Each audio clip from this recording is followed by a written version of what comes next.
Hello, everybody. You're listening to the Big Chill Podcast. This is episode 845, Divisional Round Preview.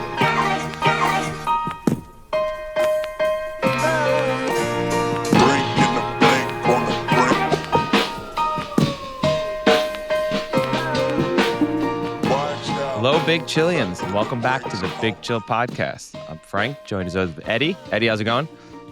Yeah, things are going well. It's nice. We're mixing up our recording times. Every episode recorded different day, different time of the week. Absolutely zero fixed schedule at the moment.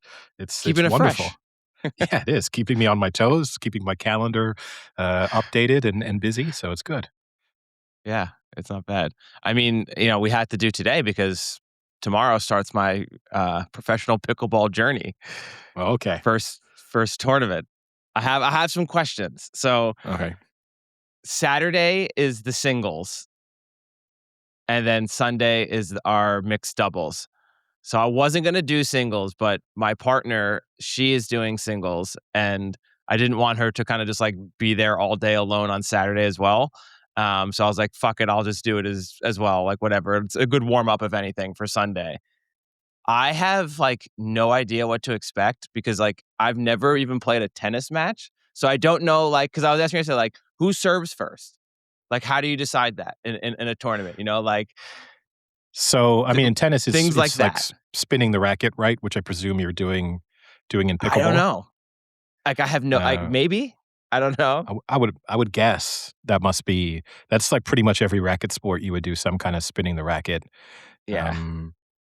I mean, I guess would hope, like, you can't. I'm hoping that the person I play is slightly experienced and can kind of like maybe walk me through and be nice about it and not be a dick and be like, I'm gonna fucking own this guy now, like. Yeah, but you're also a beginner entry level tournament, so there's the possibility that the guy doesn't know that much more than you. Like Exactly. there could be an advantage to having a degree of confidence. Does the end of your racket have like a logo on it? That's what we were talking about. The no, butt, because doesn't have anything. that's what my partner said is the same thing. Is like that's what you would do in tennis, and I was like, but we Yeah. don't think we have that on pickleball rackets. Hold on, let me check mine. So mine does. You got the head logo. So what does that mean then? So if this were tennis, I mean, you can either do the old school, which is like literally, I would say up or down to you. So the logo, like, this so would be up. It's mine. Up or if it's down. And old school, you would spin it on like the head and then let it fall and do it. Yeah. But I mean, I don't think you're going to be able to spin this very well. So then I would do the more modern way people do, which is you'd like put it in your hand and start twisting it, and they tell you when to stop. And then you oh, my hand. and you go, oh, it's up. Okay. And then if they win, it's their choice as to whether or not they want to serve first or not. That's. And if I win, can I defer? Yeah, I mean, football. So I was in my tennis career. I loved not serving first, which is really, which is like it's the incorrect thing to do because you're technically always serving from behind. So a little different here though because it's rally point. But the concept is kind of except in pickleball. I feel like you're more likely to like win a serve on the other win a point on the other person's serve. No, I think it depends. If you have a pretty decent serve, I think people have trouble returning it, and then they return it poorly, and because you get to attack singles, the net. No, on singles because it has to drop. Yeah, on they have to let their return drop. So you as the returner, you can hit your return and you attack the net. So theoretically, you're in the most advantageous position. Maybe. You haven't seen my serve, Eddie. It's not very good right now. It was rough yesterday. Yesterday I came in being like, all right, time to fine tune my game before the tournament, and my serve was awful. But yeah, I would. Yeah, okay, and that's one of the other things is the rally points. It's a little different than like doubles pickleball where every point is a point kind of thing, kind of like volleyball. So there's a lot of rules I don't fully know. If you want to go hardcore, so I'm looking at the pickleball subreddit, and according to them, who serves first varies from club to club, tournament to tournament. Sometimes it's like determined by which side of the court you're just standing on. Sometimes it's a coin toss. Sometimes it's the racket spinning. But then they also say that technically, the rumor has it, the official rule is that it's whichever side is closest to Washington State, which I suppose is the origin of pickleball. As if this is Oh sort of my god. mecca that you're supposed to be. I'm That's gonna argue that for you go first match, I'm gonna come in hot. super hardo with like a compass trying to calculate like that's how you Yeah. intimidate them. And then immediately just 2 serves in the net. Yeah. 2, we only get 1. Oh, You don't okay. fault. Yeah, it's true. But yeah, no, yeah, I would probably if it were me, I'd probably be suggesting the racket spin. I think Yeah. that's I'm gonna co default to the person I'm playing and say, "Who serves I don't first?" know. I think so much of this would be I think in a racket sport, so much is determined by the energy you're able to give early on. And like having a submissive interaction, even in that stage during a warm up. Like, I know it sounds silly, but you'd literally talk about things like when you're warming up, getting the first, like in a tennis warm up, you both start at the baseline. Then eventually one of But you here's an goes to so the this is net to another volley. question. Yeah, Is Are there gonna be warm-ups like that, like how you have in tennis match? Because I it's would think so. you think the first one is always gonna be a warm? Because here's the No, other every problem. match. There's only 4 people in my division for the Yeah, singles. yeah. Or I would 5, I say, think there's 5. I So would say there's a the good chance that, like, I play my second match and someone's playing their first. So I have to fucking warm up again? Yeah. Why wouldn't you wanna warm up? If you have 30 minutes in between, you wanna warm up. You wanna get for 2 reasons. This is what you You have to think get you your warm mind. up every match, you think you warm up? Yes, of course. For Oh 2 my reasons. god. One, to make sure that you getting the nice rhythm going again. 2, the conditions theoretically is this indoors, I guessing, so limited condition impact. But if you were outdoor, for example, you might think a little bit about where's the sun, where's the wind, let me gauge the conditions during the warm up. The second thing, and I know you don't think You're the war getting way ahead of yourself here. the other thing is I know during I told you I've improved, but I'm not yes. fucking Rafael Nadal back here now. The other thing, and this is what I did tell you when we were playing together, you gotta use that warm up. Part of it is you trying to get into a little bit of rhythm and seeing feeling what's working and not, but you're using it as an opportunity to judge your opponent and try and identify weaknesses. So you wanna use that warm up to go like, can they hit a backhand? How good's their No, forehand? Are they not hitting good. like, when I bring them to the net, is their volleying, like, good? Like, you can Nope. cut I'm not talking about you assessing yourself. So you're gonna give them a scouting report when you by the Yeah. way, here you go. I'm just bad at everything. Hey, no warm-ups to my backhand. I can't hit it. Yeah, that ball will leave the court. But, yeah, you gotta use that as an opportunity to kinda start to think a little bit, I you will wanna have say that though, just to rebut a little bit. So we obviously like when we go to do our open plays and stuff, you always warm up at least the first match.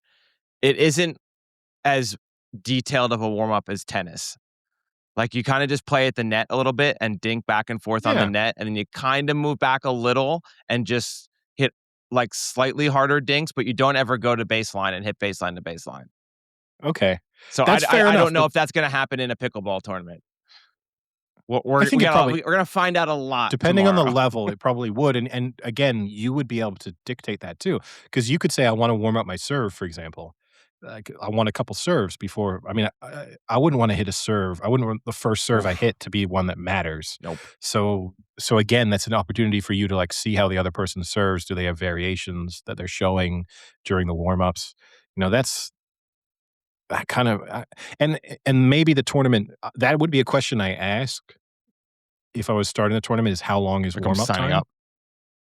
Yeah, Like, I already have a list of questions when I sign up when I go to registration. which which way do I hold the racket? Like, but in my right hand or my left hand? Which one's better? But Are lefties the allowed? yeah.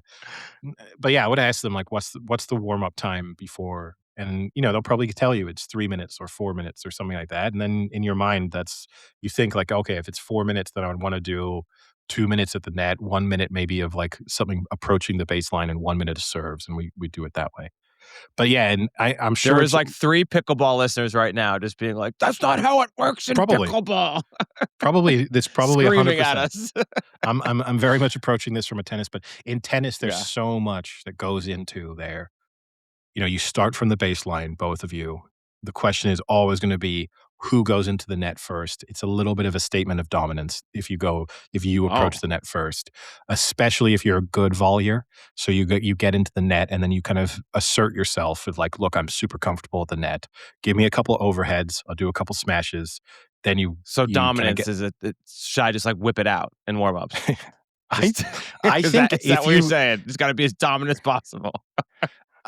if you're going to take pickleball seriously at some point, which you're kind of Yeah, taking it reasonably seriously, you have to think about the intimidation factor at like the start of a match because I know it sounds silly, but it could buy you the first 5 or 6 points and that could be enough to be like, I've won set 1. And then once I've won set 1, now this there's only person is one set. playing. It's okay. Well, then you've won the match. Then I won. Yeah. Then you go home. Mission accomplished. That's even more reason then to try and use that as an opportunity to just like exude a bit of confidence, and obviously can be undermined by then just playing terribly. It's not as if with enough confidence you could beat Roger Federer at tennis because you'll just intimidate him so much. But The oth I the other interesting thing will be to see, because again, this is a very low level, and I'm at a 3.0 duper, which is like the lowest I think that they allow. They might actually allow one lower, but like it's pretty low. Um, I mean, pros are playing at a 5, so I'm interested to see if the person I'm playing is like a shit talker, because that would be really funny to me. To be at like this low of a level and kind of be yeah, like, you can't. "Oh, can't hit that backhand." So like that. Like, are you fucking kidding me, dude? Am I gonna have to fight someone in my first pickleball tournament? Yeah, no, I mean, at that level, you can be saying too much. You can do a little bit of friendly jabs and like Yeah, try and I keep will it say, be friendly, but then I every once in a while have it be a bit more cutting. You could kinda yeah, do that. Like, like compliment them a bit and then win a couple nice points. You're shot. like, turns Not out as you good can as hit your that. backhand. Like, Yeah. I wouldn't do No, that's real dickhead move. But I do think even just moving up slightly, then you definitely get into those types of people, because we already play with it when we do open play. The guys who are just like a little bit better than us, they kind of get a little chirpy. So I can see that, like, it not even being that much. So, well, yeah, it'll be interesting. I'm obviously way more excited for the doubles, because actually I think we've gotten to a little bit of a good rhythm together. Like the game plan of letting her hit 80% and me hit 20% has been working really well. So we'll see how it goes. When you say that, you mean as in if it's iffy down the middle? Yeah, I see to her for most things, So because if she's a it's better down the player. middle, she's taking it. If it's yeah. But I mean, if she's nowhere near it, then obviously I take it. But if we're Yeah, both yeah, but equidistant, she yeah, takes it. she takes it. Okay. Yeah. Yeah. It's She a has a good dangerous forehand. tactic. Yeah. Because the problem with that is once you start playing against good people, they're gonna understand. You're gonna be telegraphing that, and then they're just gonna pick on you. So Can't that's pick on gonna this. be. But yeah, I'm sure listeners are looking forward to the updates next episode, probably more than the NFL Yeah. playoff reactions. They just want to Yeah. know the pickleball 0 and results. 5, 0 and 5.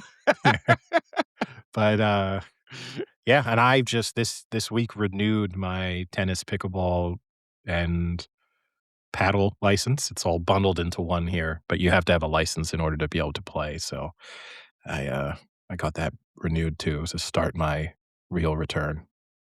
Yeah, here yeah, I don't have to have a license here. You just have to have the stupid, DUPAR rating. So you have to be Because the license here registered is for that. nice. It covers your insurance and stuff. So if you do get injured, or if you play in a Oh, tournament, that's a good call, 'cause, we don't have that. And yeah, usually you do, 'cause, like, I know for, like, USA Hockey and stuff, if you ever played, ice hockey, you have to have a USA Hockey license and shit. you might need to have something, a It tennis didn't say. federation. No, I It know said because what you needed because to have. otherwise you would think for them, especially in the US where everything's so litigious, that they have some degree of responsibility for organizing a tournament and then you injure yourself. Like, does Yeah. that mean that they cover your medical bills? Like, how is this working? We'll find out. We'll find out Well, soon hopefully enough. you don't. That would be catastrophic if it's like lost every game Yeah. and ruptured my Achilles. Yeah. Maybe I'll see if I can FaceTime you for one of my matches. I'll have my partner hold for one of my singles. She can hold the phone up and you can watch Okay. a few points. Or you do that I just as want you in a corner, so I hit a bad shot, I can turn around and yell at you. Like I wanna be like Severo and get just out, like get out. scream at you. What am I doing? Why did you tell me to warm up? You told me to hit baseline. Yeah. Well, I look forward to being there in person at some point to witness one of Yeah. these tournaments. Well, hey, now you got your license, you can come, we can play men's doubles. Yeah, I can. Oh, I've flown my partner in from Paris to play. That's intimidation. He's technically Yeah. unranked in the United States of America. Yeah, it's even better, yeah. Top 20 player in Europe, but his duper is He's only 3 here. he's at the premier pickleball facility in Yeah. Paris. Yeah, this He guy trains. invented pickleball in Europe. But yeah, no, that's I look forward to it. Speaking of tournaments, obviously, we're not Oh, a political. real quick. Yes, I have one question. one final question. Hat or no hat? I was thinking backwards hat. Do I be the backwards hat guy? Little douchey in racket sports, I think, the backwards hat. Yeah. In tennis, at least, I would judge you a bit for a backwards hat playing. Again, Okay. yeah, I think it's yeah. So I'll go no hat then. I don't normally play with a hat. I mean, you could wear a hat. I think the backwards hat move is a bit of a like a signal that you might be. That's not an intimidation factor. No, but again, Should I pickleball. wear? What about should I wear like tight Under Armour?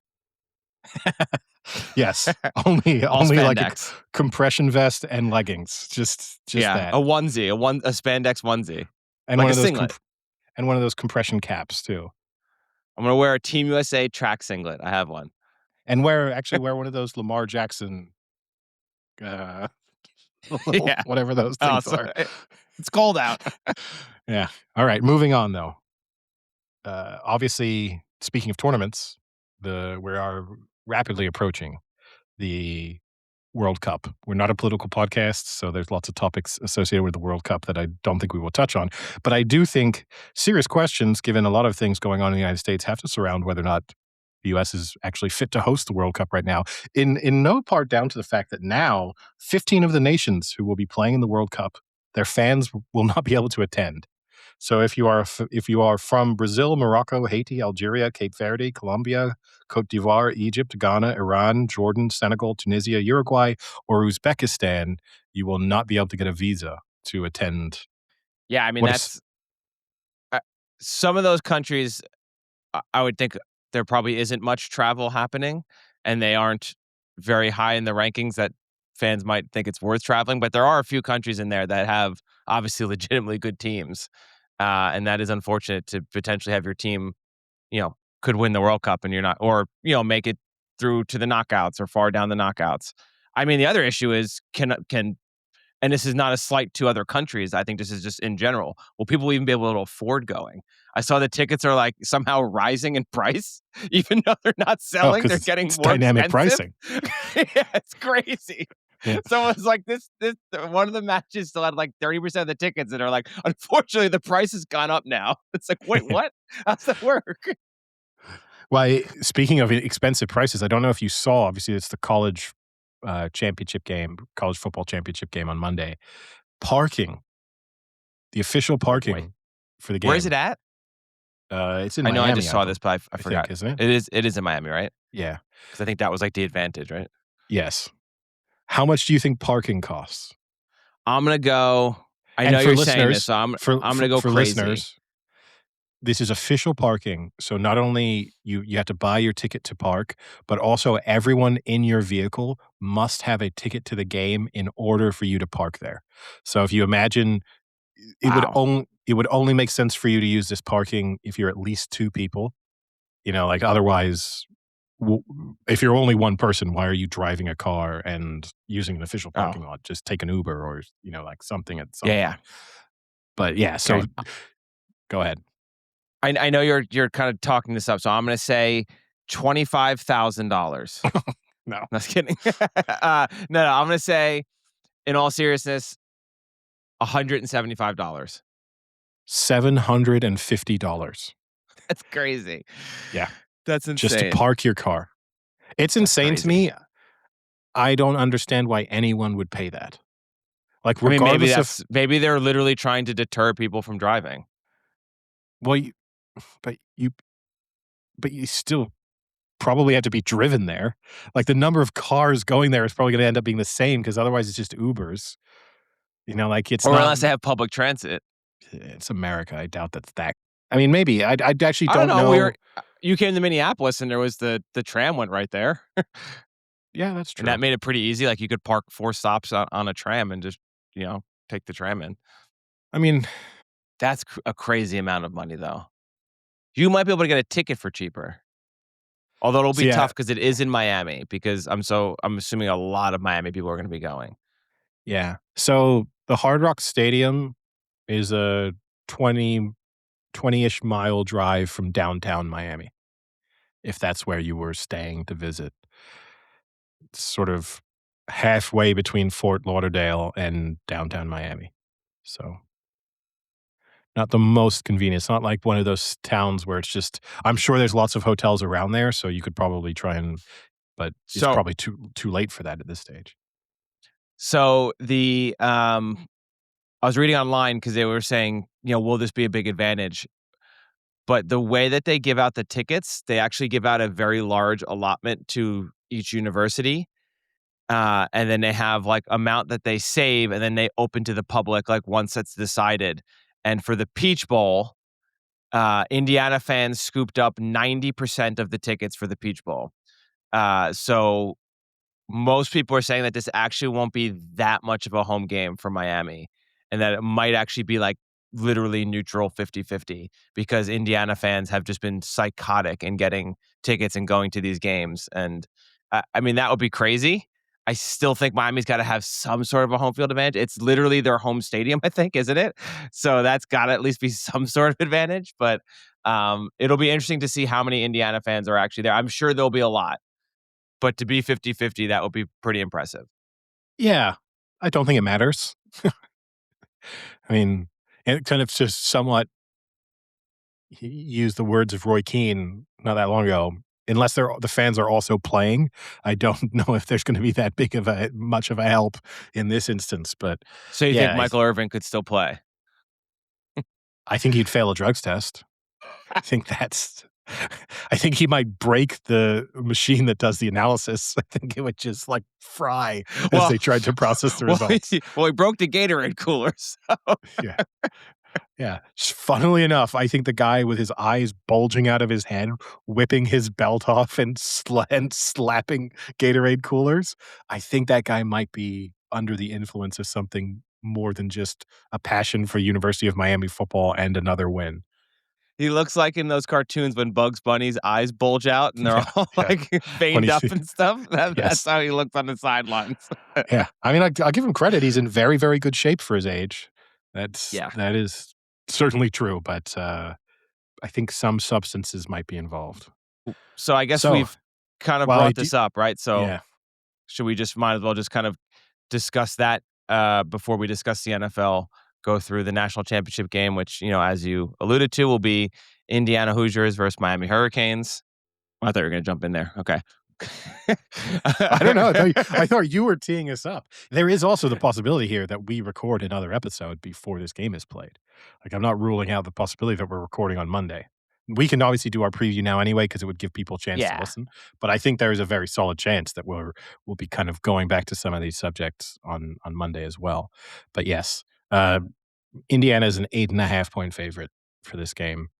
They've looked like a complete monster over the course of the playoffs. Miami like, So, struggled yeah. to win their first game, had to rely on some terrible field goal kicking from both teams, then had to put in a really good performance against Ohio State, which was the sort of surprise of the playoffs, and then followed that up with a nice win in the semifinals, but really only been tested in terms of a truly quality opponent in that game against Ohio State.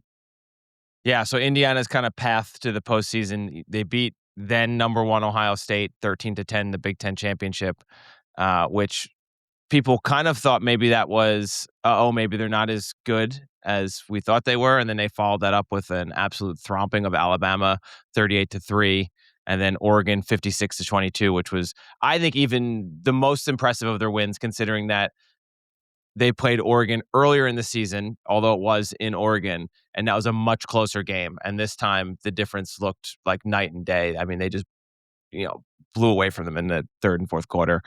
And Miami, a much closer path.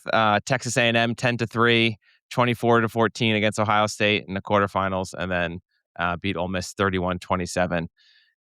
There are some stats about Indiana that are just crazy. Like there's always a new good stat about Indiana that you just can't believe. So one of the ones that, just a few that I noted. So Indiana had 2 top 10 finishes in its entire history before Signetti arrived. They are now 2 for 2 in being in the top 10 since he's arrived. So he's already doubled the amount of overall top 10 finishes. The Hoosiers had won 3 bowl games in their history. They've won 2 this season. They've almost doubled their bowl victories just this season compared to their entire career run.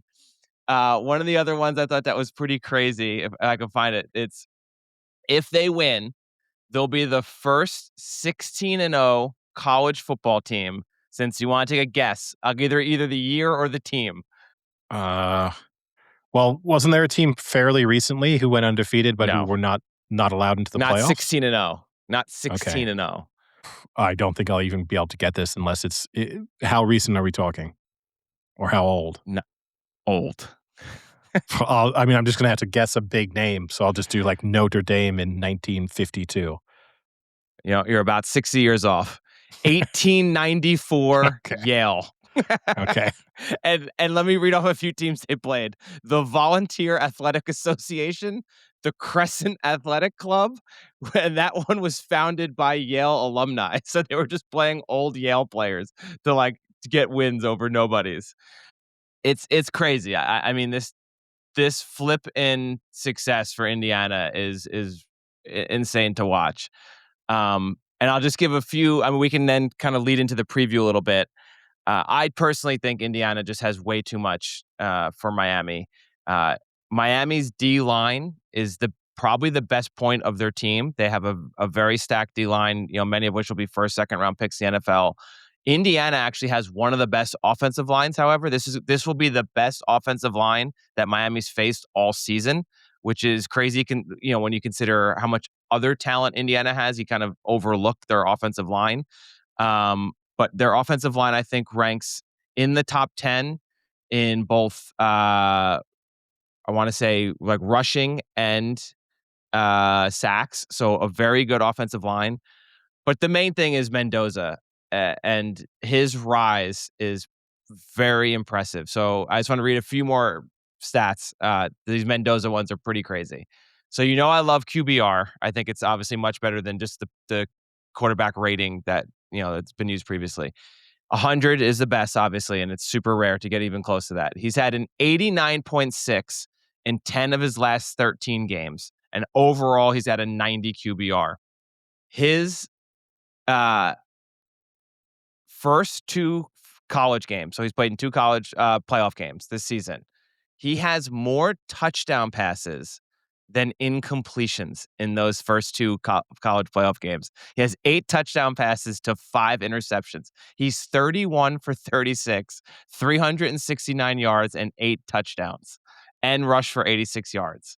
I mean, those stats are just insane stats. And I don't see. I see Miami's line maybe pressuring him more and getting to him more, but I think Indiana has a good offensive line. They'll be able to play well against it. And I just think they have way too much firepower on offense that Miami won't be able to contain them. And Indiana's defense is actually very good as well. And they'll be able to hold Miami to under 20 points. And I don't think you're beating Indiana if you're scoring less than 20 points, unless you're Ohio State. Yeah. Yeah, I mean, that Ohio State game is the only thing that I think an opponent of Indiana could draw some inspiration from because Arguably, Ohio State should have won that game and in the very least tested Indiana very seriously. But since then, they've looked virtually unbeatable. And yeah, you're not only talking about a high-powered offense, but a really good defense. They force turnovers. They give their offense short fields. They always capitalize on those turnovers. So I don't really see a path to victory here for Miami. I'd be really stunned. 8.5 actually kind of feels somewhat generous. I think if this game were not the championship game, this is was either one of the previous rounds or just a game that was being played during the regular season, but we had the same body of work available to us, I think Indiana would be a 12, 13-point favorite. Yeah. Yeah. If this was round one and Miami had played Indiana instead of Texas A&M, yeah, it could be 10. Easy. Yeah. All right. On that note, we can move on to the NFL playoffs, the divisional round that's ahead of us. And I thought, you love tenable. I can give you the tenable game for, that worked for the NFL playoffs. But to ease us in, I thought I would come up. I asked our friend Google Gemini, now that Nice. Copilot Sam is dead, to create Okay. a tenable RIP. question. Yeah. To create a tenable question that is inspired by this year's NFL playoffs. Now, Okay. question number one was just name the teams in this year's playoffs. So we had to do a little bit of refinement there. Okay. In the end, the question is, I'll give you the full This is not intro. good. Oh, well, you can do a full Tenables thing. I think. Where I get don't to know pick how who I want to answer the question. Welcome back to Tenable. The board is primed, the pressure is rising, and we are just hours away from the NFL divisional round kickoff. To make it through to the so final, nervous. you'll need to navigate a list that separates the perennial powerhouses from the one-hit wonders. This year, the bracket is full of surprises, but the history books don't lie. Here is your divisional round challenge. The category, playoff pedigree. The question. Oh, fuck. Oh, not history. Name the 10 NFL franchises with the most all-time postseason wins in history. Oh, God. Shit. All right. How many do I need to get to 1,000 and get back to my team? 5, right? I think you should be able to get all of these with two. You get one strike, 2 strikes, you're out. I think most of these are fairly obvious. Oh, so you've seen the answers? Yeah, I have the answers. Oh, I thought Gemini was going to be the hosts for us. No. It's That'd be really cool. I could probably get it to do that maybe next week. Okay. So am I starting? You are starting, yeah. Okay. I'm going to start off with powerhouse, obviously, Cleveland Browns. No, I'm just kidding. Just a I joke. have accepted your answer, and that's strike number 1. All right. Let's start off with the recent powerhouse, New England Patriots. New England Patriots, number 2 on the list. They have 38 all-time playoff wins. Okay. Let's go with old school powerhouse, Green Bay Packers. Green Bay Packers, number 3 on the list. They have 37 all-time playoff wins. Okay. Let's go with best way to kind of think about this. Let's go with another recent powerhouse, Kansas City Chiefs. Kansas City Chiefs, number 8 on this list with 26 all-time playoff wins. Oh, boy. Okay. I don't know if I want to think about... I'm trying to think if I want to start digging deep a little bit. All right, let's go America's team, Dallas Cowboys. Dallas Cowboys, number 5 on this list with 36 all-time playoff wins. Okay. So, to recap, you are currently missing the number 1. You're missing the number 4, which I will actually, the Cowboys technically are tied for 4th, so if that is of any assistance. You're also missing 6, 7, 9, and 10. Yeah, it's the lower ones. I'm pretty sure I know the number 1. I grew up idolizing. So I start giving little tidbits like this. Does this add to the game? This is what they do in Tenable sometimes. I know. Okay. I grew up with several different Jerry Rice jerseys. My most favorite one was the shadow one with the black on the numbers. It made it look like it was a shadow. So I will go San Francisco 49ers. They've got to be number 1. Otherwise, I'm fucked. Number 1 on the list with 40 all-time playoff wins. I guess you could say, though, that means that this playoffs theoretically at stake for the 49ers is their place at the top, because if they win and the Patriots win the Super Bowl, then the Patriots will go will go to 41 all-time wins. All right. Gets a little tougher here. I'm going to go another recency bias here. A team I know that's won a lot. We just talked about Sirianni and that he's made some deep runs. I'm going to go Philadelphia Eagles. Philadelphia Eagles, number 6 on the list. Okay. With 29 all-time playoff wins. Should also say that actually 7, which you haven't named, also has 29 all-time playoff wins. So real quick, just tell me what I've got.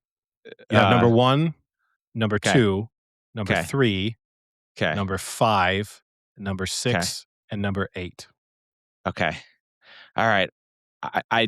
I give this team a lot of shit, but they used to be good back in the day. Pittsburgh Steelers. Pittsburgh Steelers, number 4 on this list. Whew. With Okay. 36 all-time playoff wins. All right. I got to do it. I think they're going to be low. I'm hoping they're the number 10. I'm going to go New York Giants. New York Giants, number 10 on this list. I got lucky.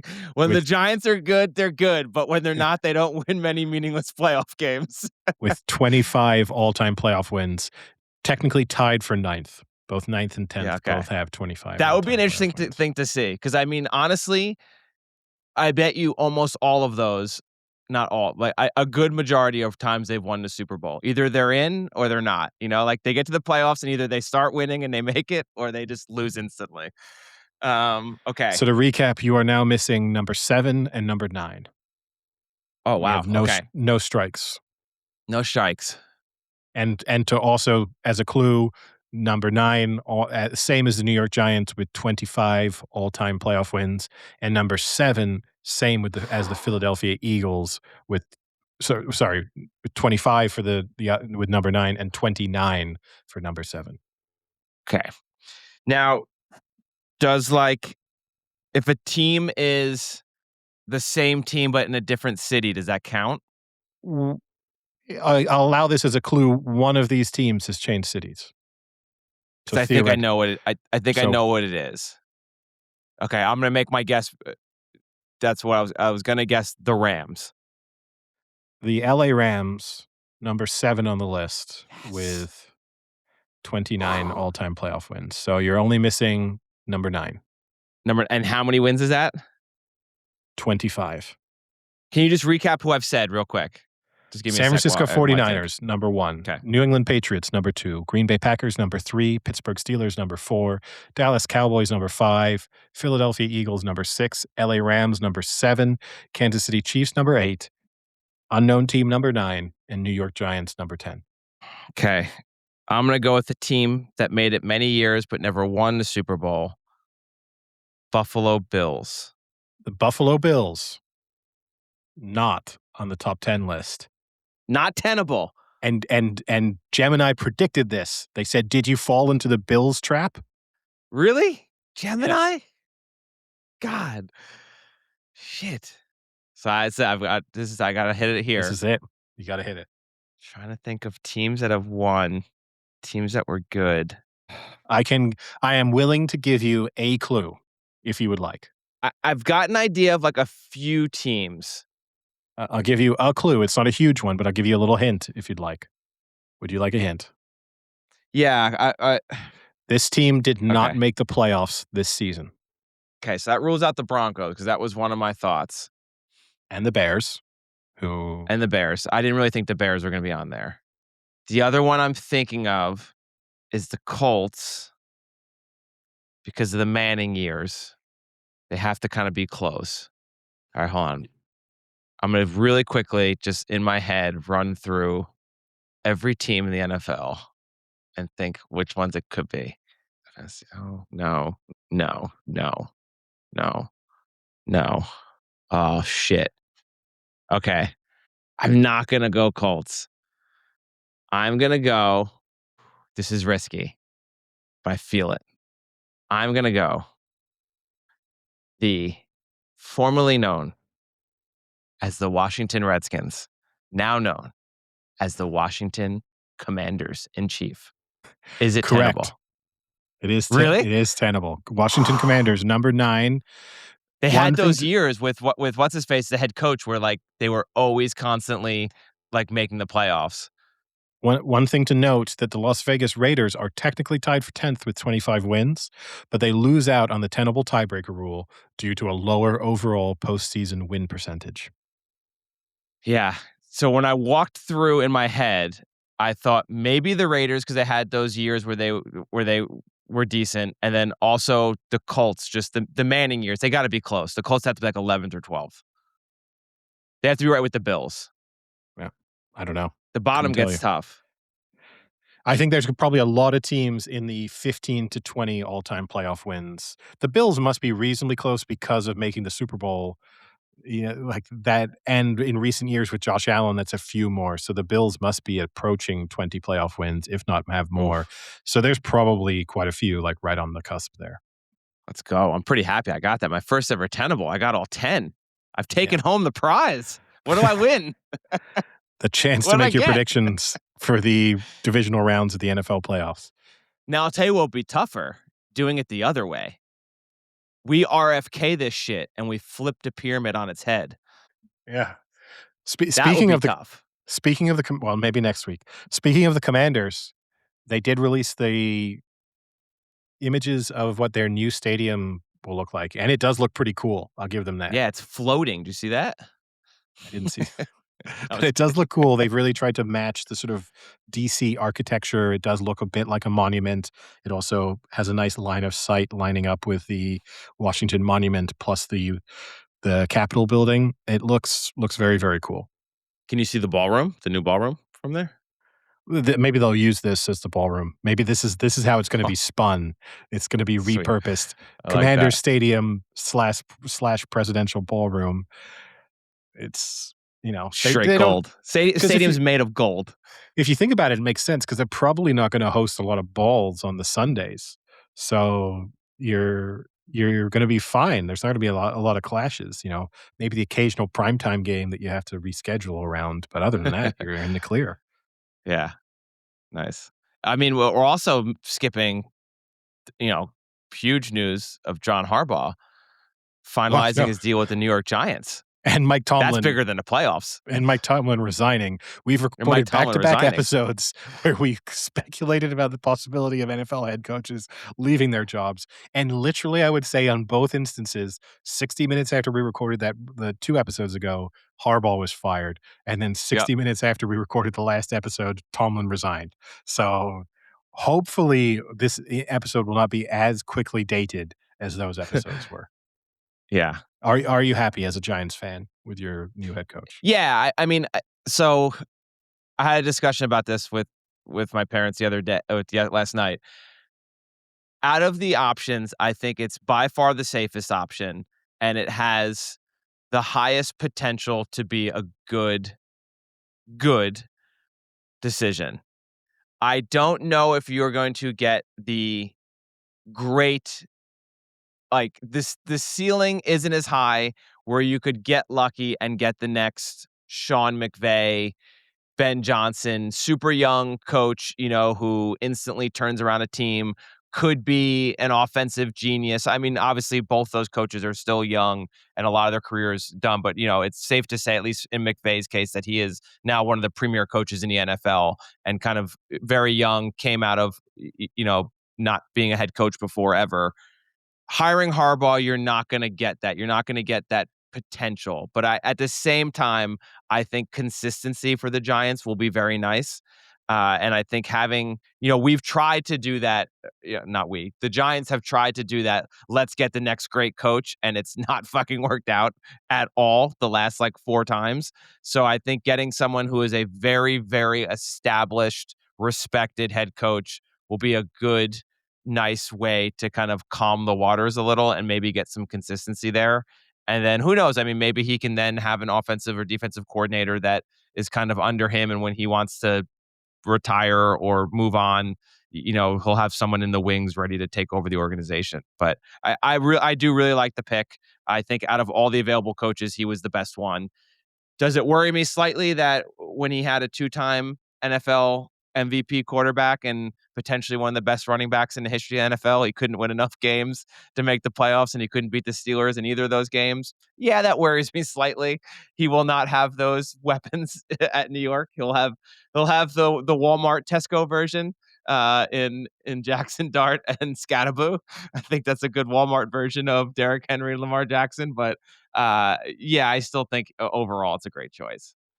Yeah, I agree with you. I think when your franchise has been sort of slightly in disarray for a number of years, it makes sense to bring in a more established coach who can really try and put his foot down and establish a set of principles. And who he's 62 now, 63. He 63. probably only he probably only wants to coach for another 5 years. And so you in an ideal world, you have a degree of success within that period, and then there's a transition that he gets to hand over. I guess the only concerning thing with the John Harbaugh appointment, this is the same. Mike Tomlin's coaching tree is absolutely no one. He has never really produced someone who's gone and been successful elsewhere. John Harbaugh's is not much better. And I guess that's Okay. the only worrying thing in that, like, you're unlikely to have an offensive coordinator or a defensive coordinator who then becomes the sort of heir apparent. He has Chuck Pagano, not Wait, doesn't he have terrible. McDaniel at Seattle? Wasn't he the John, defensive coordinator for the Ravens? McDonald, sorry, right? McDonald, McDaniel. yeah, McDaniels is the he was yeah, he was a defensive coordinator for the Ravens for 2 years. Yeah, okay, Yeah, I'd take him. but to But go you're through right. the rest, Besides that, not much. well, I'll give you the list. Okay. The other notable names: Rex Ryan, Steve Yeah. Spagnuolo, Oh, Jim Spags Zorn, is a good defensive coordinator. Jim Caldwell, Hugh Okay. Jackson, Hugh Jackman? Fuck, Hugh you got Jackson, Wolverine? and Dean Pease, who I think is the Oh, Maryland head coach right now, the Dean Peas in a pod. That's what they call him. or was at Maryland with him. Maybe that's what that. Okay. I don't know, but he was never at Maryland, so that doesn't make sense. Anyway, No, he lived at uh, his house in Maryland. That's what you're saying. yeah, they both They they call him both Peas in visit. a pod. That's why. That's why he's got the nickname. Everywhere Harbaugh went, he went with them. This is a fascinating coaching tree website. It maps out coaches going back to like the start of the NFL and sort of puts the connective tissue between them. It becomes a little bit Kind of like convoluted, I horse think, at lineage, times. like for A horse little bit, racing. yeah. So you can trace John Harbaugh's lineage back to Carm Causa or Paul Bryant. or Seattle Slew. Yeah, yeah. Yeah. Turns out his mother I might like have that slept one. with Secretariat. I don't know what this website is, but I'm not going to watch the video.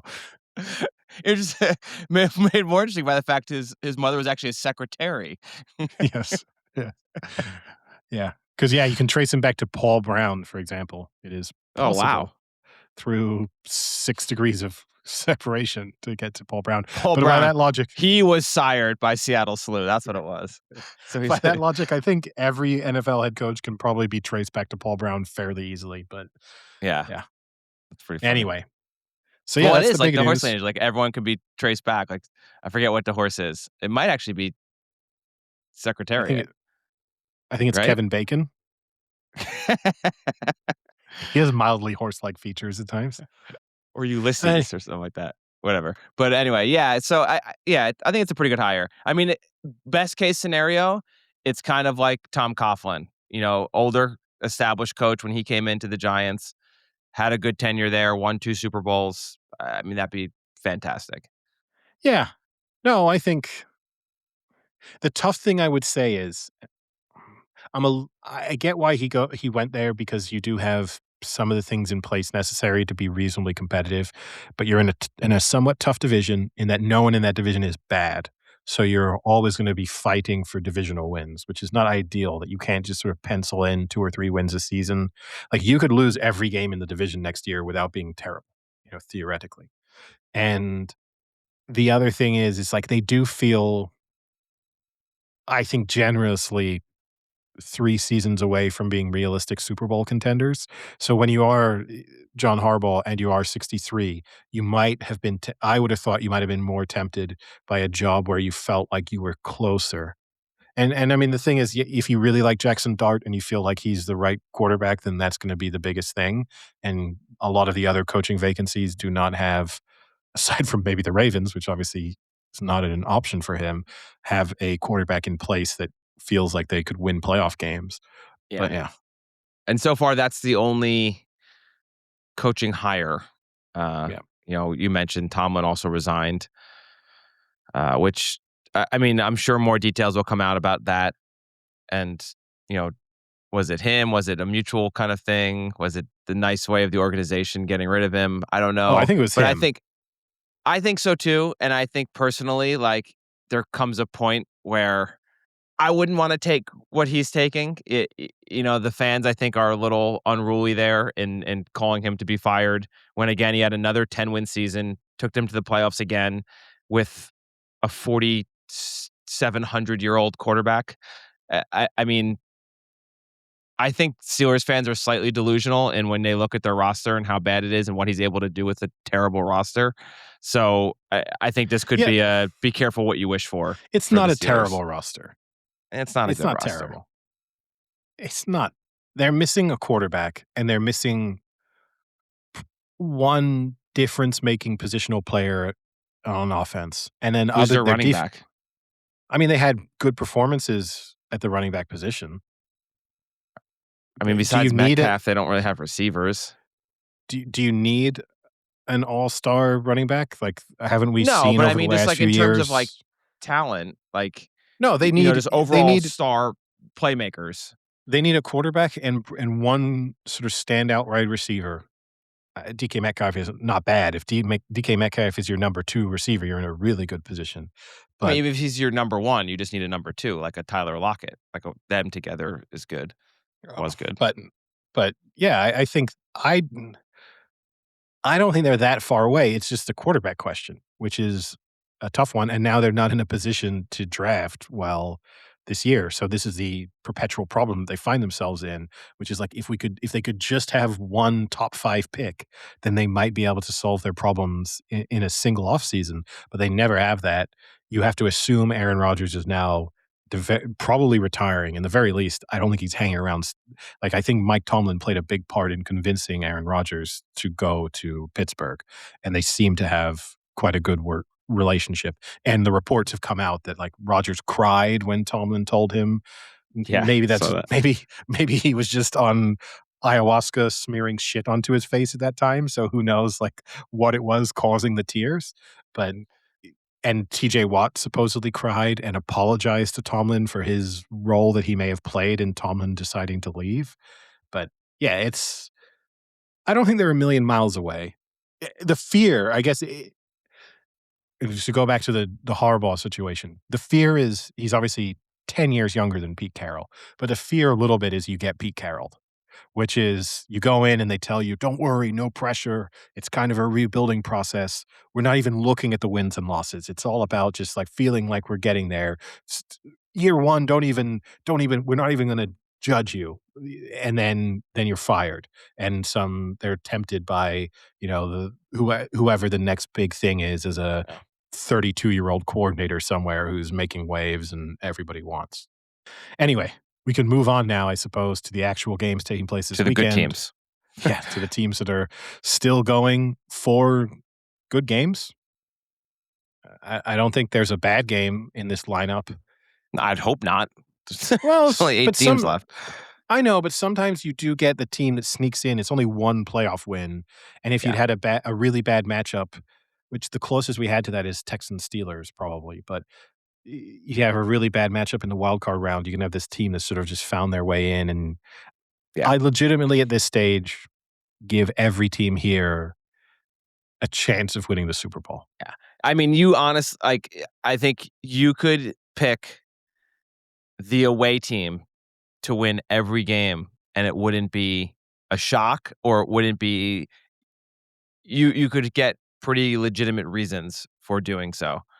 and that's pretty neat to see. And I mean, I think we all knew that coming into this playoffs of how the parity in the NFL this season was just so vast that any of these 8 teams might actually legitimately be able to win a Super Bowl. I mean, the Texans you would probably rank as the lowest of the 8 remaining, and with the defense that the Texans have, I mean, they play a few games, their defense is on, they can hold teams, score off of turnovers, they could win, they could beat whoever. Like I, I wouldn't put it past the Texans. I think this is all 8 teams can legitimately win.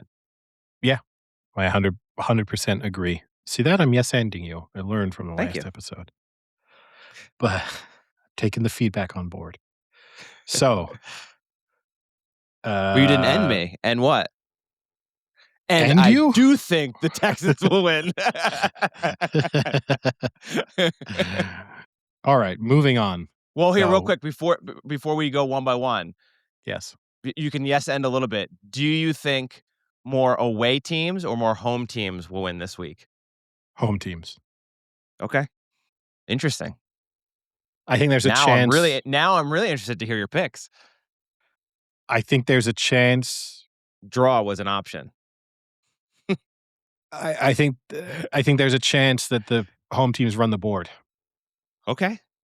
I don't think that my picks will be that, but I would be less surprised if 3 home teams win than if 3 road teams win. I'll put it that way.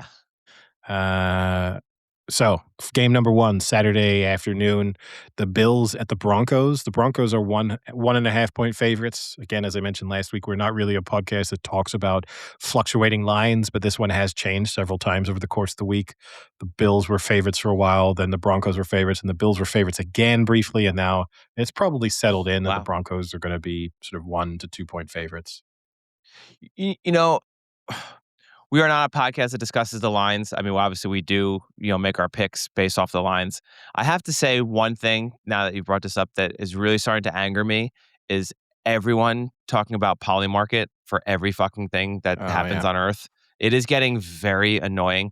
Like do you see poly market? Blah, blah, blah. It's like, I don't fucking need to care about idiots who are betting on random life events happening and have a Yeah. statistic about every little thing. Like everything is poly market now. It's so annoying.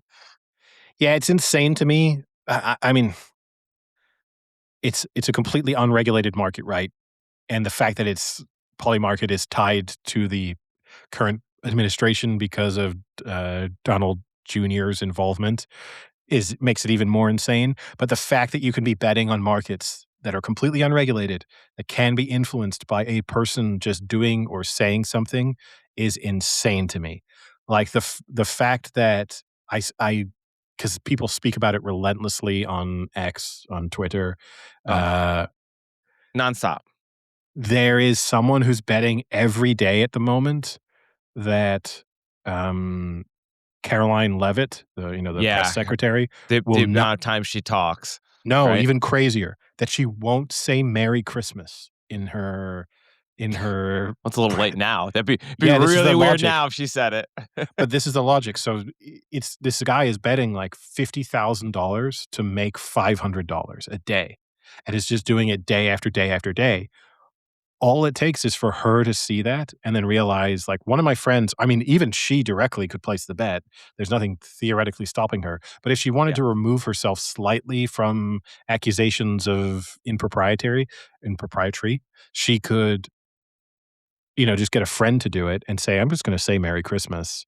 And you could even try and organically set it up. Like, you could get one of the journalists to say, hey, have you seen this poly market about the fact that you won't say Merry Christmas? And she could just say, it would be insane for me to say Merry Christmas on Saturday, January 17th. Bam. Just hit a 20-1 bet. Yeah. Like, it's just so stupid. I don't know why anyone would do it. Yeah. Unless you're fixing it. But it's not even a fix because there is no regulation. So I don't know No, what you call that.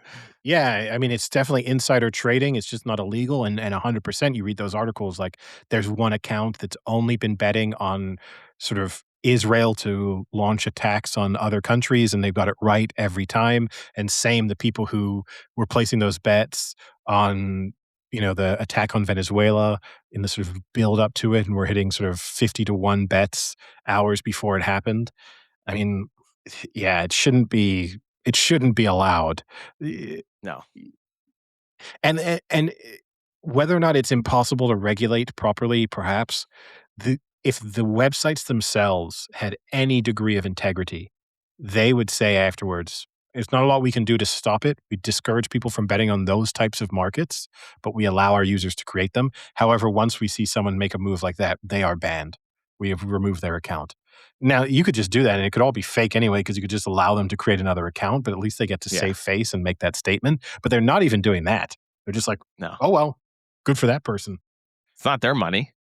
They're just taking a cut, so they just Yeah. want volume anyway. But yeah, anyway, Bills at Broncos. It's a tough game to call. Uh, I will Oh, say we're announcing it now? yeah. I will say ultimately that I obviously I didn't pick the Bills last week, Okay. and this is basically a bet of Josh Allen versus the Broncos. We kind of spoke about that last week of it was a question of Josh Allen versus a better team in the Jags. This Broncos team is a better version of the Jags. They also have home field with significant home field advantage in terms of the noise, the altitude, the conditions that they'll be playing in. The Bills won for the first time on the road in 33 years last week. So, is this going to be a case like London buses? You wait for forever for one to come around and then two come around at once. The Broncos defense allowed the fewest points per game at home this season, only 14.2 points per game. Number one seeds, this is a stat, number one seeds are 12-4 in the divisional round since 2018. So it's the kind of rest versus rust debate. And you have the Bills now playing 3 must-win games in a row. I just think this is a Bills team that's kind of being battered a little bit.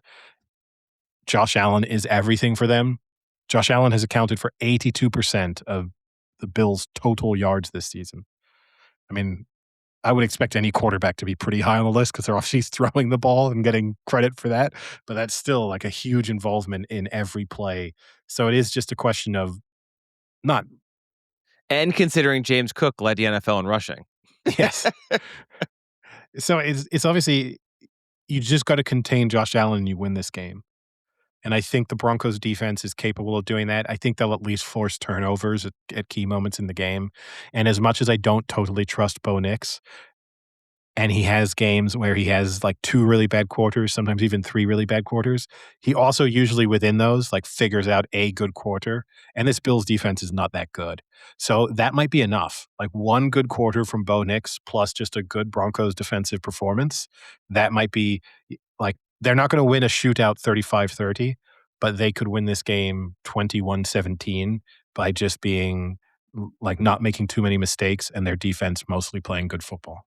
Yeah, I agree with you for almost all of that. I think on paper the Broncos are better, and I actually think the home field advantage is a big advantage in Denver. I mean, the altitude and the weather. The weather, obviously, for the Bills won't be a major factor, but playing a lot of other teams, the weather would also be a pretty big factor. I just think in this game, Josh Allen is still so much significantly better than anyone else on this field that I think he is the ultimate X factor and can literally will them to a win against the Broncos. When you look at Buffalo and how they've lost throughout the playoffs the last few years, it's taken high caliber players and quarterbacks to have beaten him. So last year, beat the Broncos 31-7 in the playoffs. Better than Bo Nix. Beat the Ravens and then lost to the Chiefs. So lost to Patrick Mahomes, who, is Patrick Mahomes. The next year or the year before, beat the Steelers in the playoffs. Josh Allen was best player on the field. Lost to the Chiefs, again, outdueled by Mahomes. The year before that, they lost to the Bengals in the playoffs. That was when Joe Burrow had that amazing playoff run. I think that was Joe Burrow was great then, right? So I think it takes a really great player in the playoffs to beat Josh Allen. I just think he's that much of a gamer and he's that much of an X factor that you have to have someone on the other side that can be that guy who, 5 minutes left is saying like, I can win us the game. Because on the other side, Josh Allen is always thinking that and he'll do whatever it takes. And right now, I just don't think the Broncos have that. I don't think Bo Nix is that. I have underrated Bo Nix a lot. I do think he's rising as a top quarterback in the NFL, but I do not think he's near that elite status yet. And I think James Cook is led the league in rushing. The Broncos have only lost 3 games this year. 2 of them were when they let up a 100-yard rusher, and that was the Colts and the Chargers. So if Cook can get cooking and get some yards going and get that offense moving a little bit, I think the Broncos could have a little trouble with that. I agree with you. The Bills' defense is not very good, and their run defense is very, very bad. So there is an option here where this could be a pretty low-scoring run game on both sides. Both sides trying to establish the run. In Denver, trying to kind of get in the trenches there. So you could get a low-scoring game. The under might be in play here.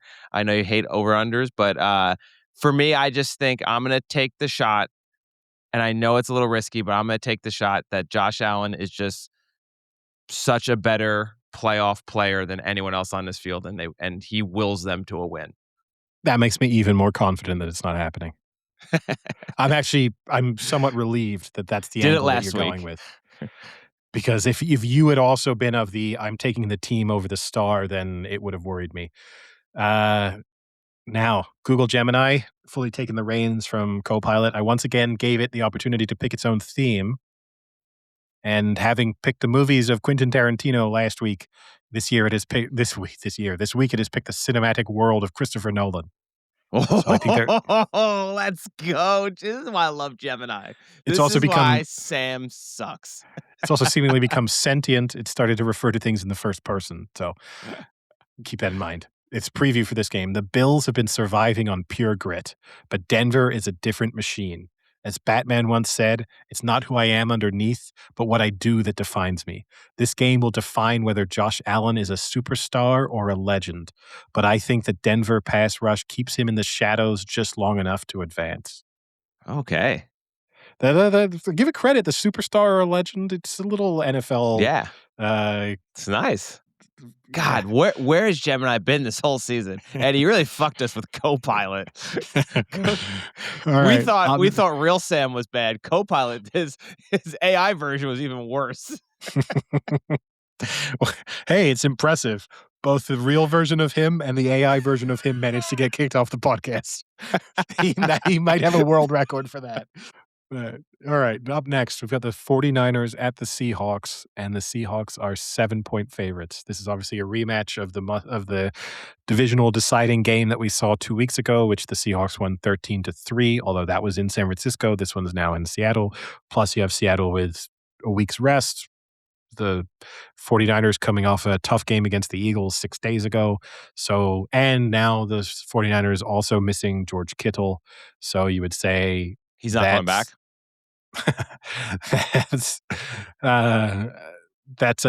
a few things that have shifted further in the direction of the Seahawks since that matchup. The only thing I guess you could say is that Trent Williams missed that game a couple of weeks ago. He will be playing. Yeah. That's probably more important than the George Kittle factor. Ricky Pearsall should have some involvement in this game. So there's that. Okay. Yeah, I think we should also, we don't have to, but I think it'd be interesting to mention this is the Fox broadcast, so this will be Tom Brady on the mic here. Grew up a Niners fan, so maybe you'll get a little Niners boost there. The game before, the Buffalo game, that's a CBS game, so that will be Romo and Nance. So I'll kind of be quick on this, and I'll let you kind of, you can discuss your Niners and what you think. I want to go with the Niners here. I like them a lot better than the Seahawks. I think it's a good story how they kind of keep getting these injuries, but just keep kind of prevailing and overcoming a lot of these obstacles that they have. They're full of electricity in their joints and in their ligaments that are killing them slowly, but they're overcoming it. I just I can't see it happening. I mean, they played recently. The Seahawks put up what's called a masterclass on defense. They held them to under 200 yards, and and a field goal. A great defensive performance by the Seahawks. The Niners, if anything, I agree with you that Trent Williams is an addition, but losing Kittle is just a big of a loss. So overall, what they've got on the field now isn't much different than what they faced. Seattle's defense is just so strong against the run, and the Niners really use the run to set up a lot of their offense, and I think that's not going to be an option here. You're going to have to get McCaffrey involved with a lot of passing and short passes and things like that. I don't expect him to have a great day rushing the ball. I am worried about Darnold. Like, I don't fully trust Sam Darnold in big games. And, the win that they had, he wasn't very good in, but they still won that game. And I think in Seattle, big 12th man, I think the 7 is not fair to the Niners. I will tell you this, I think the Seahawks will win. I'm going to take the Niners in my teaser. One, because I think getting the Niners 13 is a good amount of points, but then also it gives me a rooting interest in the Niners, which I would like to see. But I just think the Seahawks are a little too strong on defense here, and the Niners just are honestly too injured right now without a full lineup. So I'm going to take the Niners, the Seahawks to win. I guess I'll take the Niners to cover, but I would stay away from that high of a spread in playoffs. Yeah, I mean, I mostly agree with you on everything. I think this is just a bridge too far for the 49ers at this stage. As good of a coaching job as they've been doing, there's a moment where you just have too many missing parts. And you've got guys coming in off the street to play crucial roles in playoff games, and the Seahawks are a pretty well-oiled machine. Yeah. So I told them I would play receiver, but I have the pickleball tournament, so could they switch it to like the Monday night? And they said no. So unfortunately, you won't see me out there. yeah, I it's a was ready to shame. go. Yeah, I'm obviously optimistic, and you have to hope that the 49ers offense kind of clicks in the way that it was doing towards the end of the season. The last 2 games, they've stuttered. They were completely shut down fundamentally against the Seahawks 2 weeks ago. This is a mean Seahawks defense. Like, they're gonna cause all sorts of problems. They, blitz heavily. They put pressure on the quarterback, and when you then remove this sort of that safety valve of Kittle for Purdy to be able to go to on a consistent basis, it's gonna put a lot of strain on Purdy being able to get through his progressions really quickly, and on Christian McCaffrey, who now is gonna have to be so heavily used both in the running game and as a receiver, and that's worrying because he's always, you know, one hit away from being critically injured. So it's it's tough. Aren't we all? Yeah, well, yeah, if it's a bus, but I'm going to pick the Seahawks to win. I actually think I'm even going to pick them. Whilst I would rather have the Niners say plus 14 than the Seahawks just money line, which is sort of the option that you would have. What about plus 13? Because I'd that's what rather I'll have have. I'd rather have Seahawks money line at that, because we have seen moments, and you and I have watched it together, of the Seahawks just blowing teams away in a quarter or two. So, to throw some stats into it, the 49ers are 0-3 this season in games where George Kittle has not played at least 50% of the snaps. Oh boy. Seattle's 8-1 at home, and they You know what? And outscoring we're, opponents by an average of 11 points. So you can use yeah. that as Oof. I think the Tongas is actually a pretty decent backup tight end, but it's not even that. Like, he can step up and he can make some nice catches and maybe make some nice plays. It's not that. It's just also the fact that they also run a lot of 2 tight end offense. So then you have Kittle and Tongas out there. And when you remove Kittle, then you're then down to your 3rd string tight end. And that is where it becomes a real difference. Like, I think I would expect Tongas to have probably at least 50 to 60 yards receiving. Like, he'll have a decent game, but it's the fact that you're losing all some right. of that We don't have to blocking. get it. We don't have to get into your specific player No, prop. but what I'm saying is, like, I know, but the Kittle loss is so big because I think if they Tongas run has, 2 tight ends. if you're telling me Tongas has 60 yards receiving, I think the 49ers win this game. I mean, either I mean, everything else has but the been problem is shut they have no one down. else to throw to. Well, they do. They have Jennings still. They'll have Pearsall. They'll have McCaffrey out of the backfield. They do have, Luke Farrell, who's now the second string tight Ooh, end, has not been terrible at Pharrell? times this season. You got Kendrick Bourne too, and then last week, obviously, there was Demarcus Robinson became like heavily involved in that game, which was something of a surprise. And they'll probably, honestly, which we kind of saw in the back end of that game against the Eagles, Juszczyk has not been heavily used this season, or really even the season before.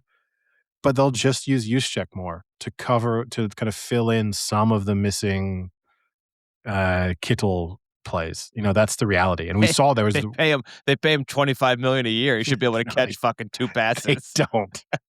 They don't. He's just slandering Juszczyk's name for no reason.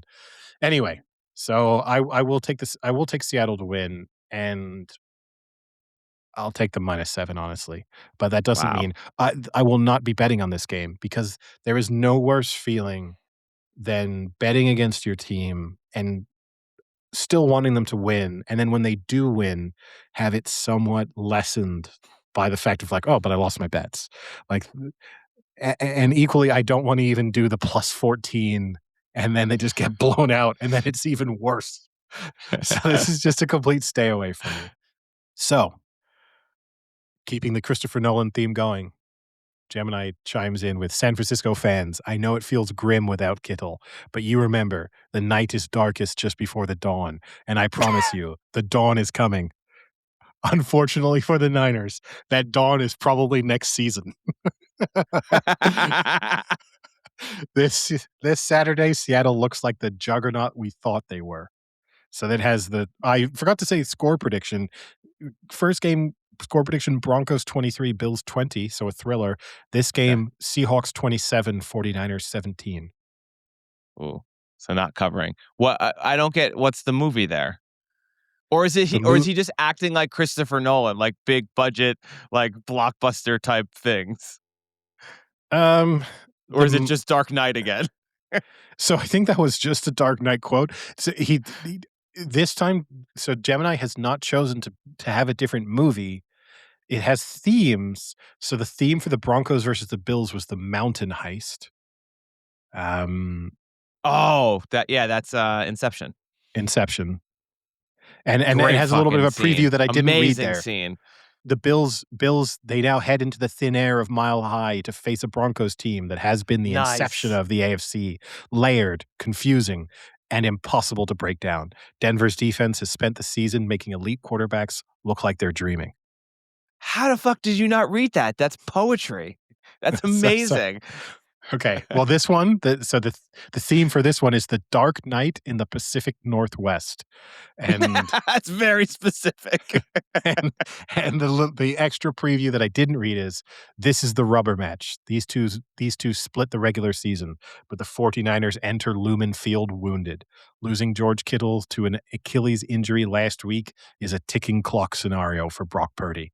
Without his safety valve, Purdy has to face the 12th man and a Seahawks team that is playing with terrifying confidence. You know what I love about Gemini? Guess the names It right? No, yes, Guess the but years even better right? than that, even Guess the better than teams that, right? it didn't say they've lost George Kittle to an Achilles. They Yeah. understand that that is the dumbest fucking thing a human being can say, and they add one extra word, injury. Yeah, I was actually Love it. worried Thank midway through you, that. Gemini. I was worried midway through that sentence, I have to admit, that I thought it was going a bad way, but yes, it did recover. But, not only did you have that good news, you have even better news, which is that there's a strong possibility that Sunday is gonna serve up 2 snow games. And I know how you love God, snow games, and this I is hate winner them. takes all, playoff, snow, cold. You might not even be able to Uh, see the game through the wind and the uh, snow in Chicago. so stupid. I hate it. I So cannot for stand it. for listeners, the weather forecast is it's gonna be around 30 It's degrees in New England with a yeah. likelihood of snow all afternoon. And the weather forecast in Chicago is Let's just say, negative yeah. 7 degrees with a likelihood of, and that's Celsius. If I flip that into Oh, Fahrenheit, the weather forecast is actually 19 degrees Fahrenheit for Sunday. It's not that bad. But with the wind chill, it's supposed to be It's like 3 below degrees. 0. Yeah, 3 it's degrees windy. basically you can call that weather the like no fucking way weather. Yeah. Like, And it is improving, because the weather's definitely been worse over the course of this week, but it's supposed to be getting better as we head into the weekend in Chicago. yeah, But yeah, there's probability that there will be some snow over the course of the game, and at least in all likelihood, some snow on the field as the game starts. yeah, stupid. So, and that to me influences my picks in one of the games more than the other, I have to say. But See, yeah, me as well. And I know it's got to be the same game, but all right, I'm gonna give you my disclaimer just one more time as to why I don't like it because it probably maybe have new listeners who are like, "Who's this guy who hates snow in the NFL?" Regular season, I don't care. That's fine. But in a playoff game where the ultimate goal of the playoffs is to figure out who is the best team in the NFL, I see, think it's this is where we disagree, though. I fundamentally don't think the goal of the playoffs is to figure out who the best team is. what's the goal of the playoffs? To see who To can do best in bad weather conditions? to deliver entertainment whilst also seeing who the champion is. I don't think it's to establish the Well, best what's the team. champion? What's the definition of a champion? You could be the bravest. You could be the best. I don't know what I'm gonna. All right, Gemini. Are you doing songs now? Is that your Put me on the spot. I didn't know what to go to. That's pretty The good. Oxford English Dictionary defines champion as. um, But and I'll give one more then. So I think when you get to playoffs, you should have the teams being able to utilize their like full, I don't quote unquote arsenal or whatever you want to say. And that if you have certain conditions that you can't throw the ball in, then that's kind of unfair because you're a team that has to throw the ball. Like you're eliminating half of the game. Whether you're good at that or not, you're still eliminating the game isn't played how it naturally would be played. Like you're playing like a modified version of football, which is annoying to me. The other part that's kind of annoying, it's not as if the team with the home field advantage benefits from this home field snow. It's not as if the Patriots have built their roster to be a roster that can like handle snow better.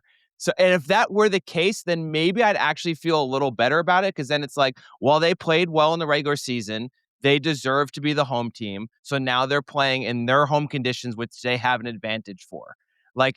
There really is no team that's built to have an advantage in like snow conditions. So that's why I think it's kind of stupid to me. And I'd rather just see teams play where they can play 100% and not have to tone things down or dial things down or change game plans because of a natural phenomenon.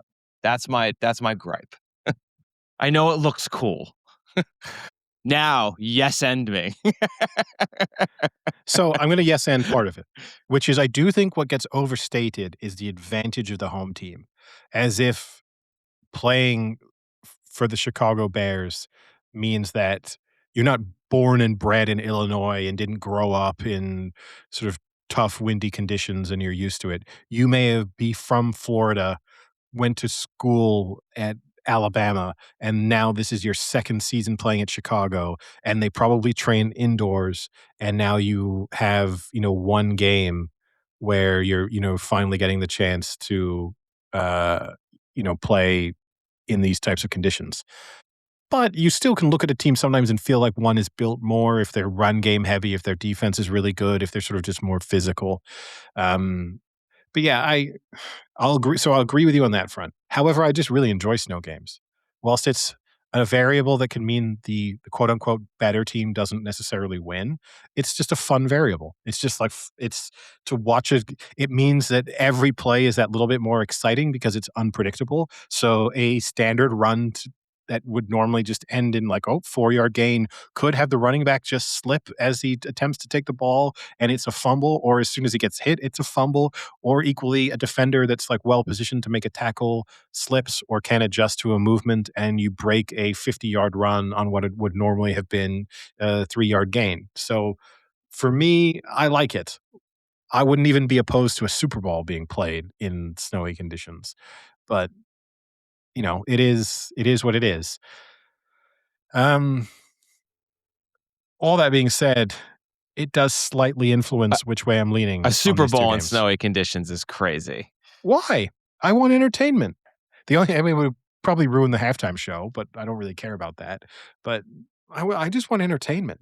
I don't know. I think as someone like I mean, you were a former athlete. If let's say you had a great run in tennis and you get to the finals, and this is maybe the only time you're going to make the finals, the only chance you have to win, and you can beat this guy. You've got a much better serve, you can beat him, and all of a sudden it starts raining, and now you can't use your serve, and you lose that match, and then you leave and you never play tennis again because you're so disappointed.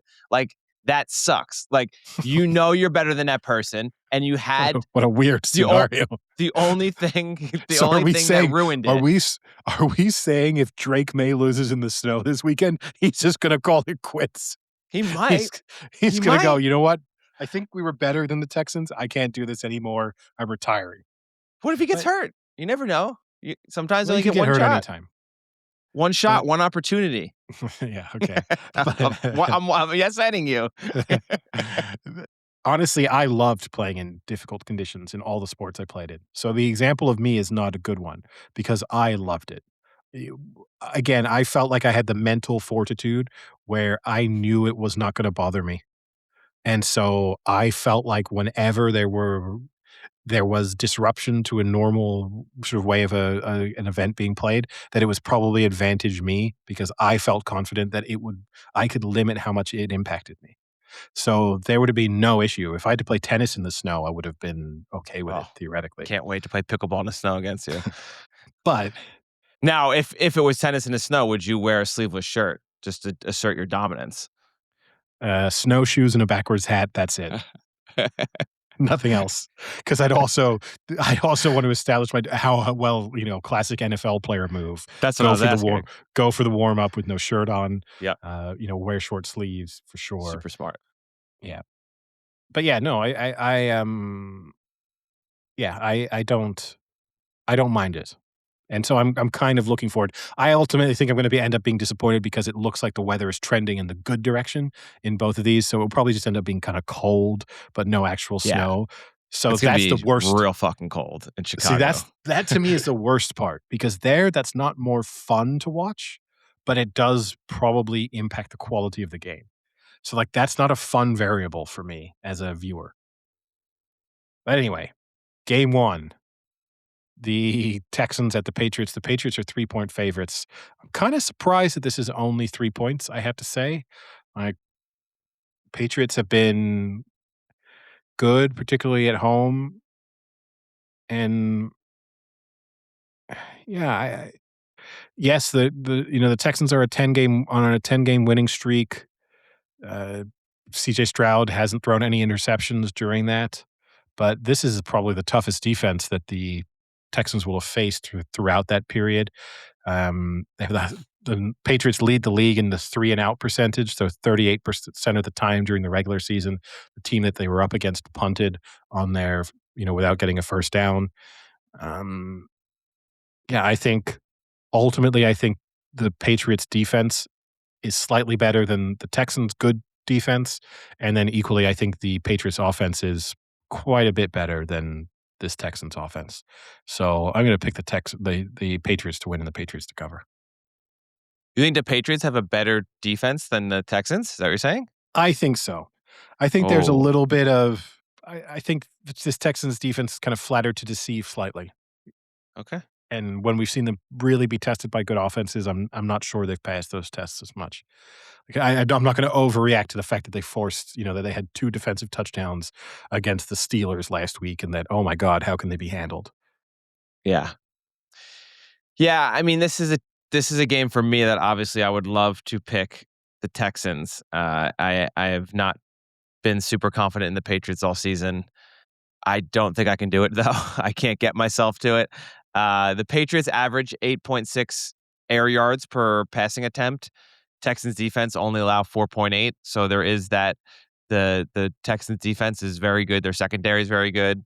and that could maybe limit the Patriots offensively. But I just think when you flip it on the other side, I just don't think the Texans offense is good enough for what I agree with you is a good Patriots defense. And the discrepancies between that, the Texans offense, Patriots defense, and Texans defense, Patriots offense, I think is too great. So I think this could be a close game, and it would be nice if it were as a close game. It'd be fun to watch if it were, a low scoring, close defensive battle. But I think ultimately, I think the Patriots will squeak this one out, and I'll take the Patriots to win and to cover.